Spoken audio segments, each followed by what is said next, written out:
Are we recording? Yeah, we're recording. Okay, so how are you today? Just fine, David. How you doing? Good, good. I look forward to coming to this every year. It's the annual festival of Christmas celebration here at First Presbyterian Church, and we're standing in the kitchen where lots of work is going on, getting ready for the luncheon. And what are they having for lunch today? Oh, same as always. It's good chicken and biscuits, and pumpkin bread, and coleslaw. It's a great lunch. You gonna have some? I sure am. And how much is it? Now you're challenging me. I think it's $6. I'm not sure about that. I think it's not that way. That's not my department. Okay. All righty. Well, thank you. Okay, so here they are working really hard in the kitchen, making the real good food. Okay, so earlier I got a picture of this picture, and I'm back with the pastor to let us know what that picture is. All right, well, this picture was done by a member of the church, Tom Donegan, who's got obviously a great deal of ability in terms of portraying some events, and in this case, the steeple of the church.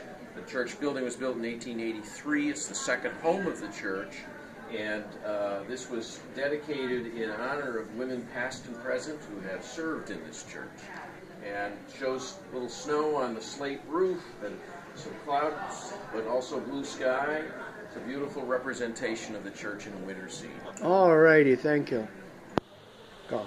Okay, so we're in the library of the church, and this picture, also done by the same artist that we were just talking about a few minutes ago, Tom Donegan. This picture was made in 1994 of the first church building, which stood on the corner of Lenox and Main Street in downtown Oneida. And it is a clapboard structure which was built somewhere in the 1850s, I believe. It was found to be too small in the latter part of the 19th century, so the church moved to its current facility that was built in 1883. And you can see here some carriages and horses to indicate the time frame in which this building, the first that the church had, was used. Also, a clock on the tower, very common of many early church structures. They were often a centerpiece of town, and so people needed to know the time. And market day and various other events would be located within sight of the church's steeple. Oh, that's very nice. And that's where the wagon wheel is now, then. Yes, that's correct. Currently, that space is occupied by a restaurant called the Wagon Wheel. Yes. All right. Well, I don't know a great deal about the particular individuals, but at some point, and I think this was done somewhere in the 1920s, this is a picture of all the children who had been baptized in the church, and I unfortunately do not know the name of the woman here. Must have been an early church school teacher, but these are the children who came through the church school in their early life, and there are one or two whose names I know of that I can't find immediately who still are around here, but there's familiar names on this poster, this picture, this collection of pictures. All righty.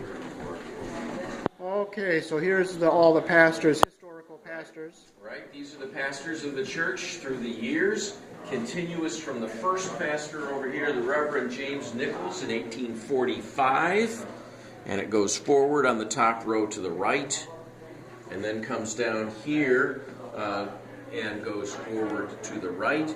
The chronicle goes continuously from 1845 to one of the last pastors, Reverend Catherine Stevenson, who concluded her ministry here in 2006.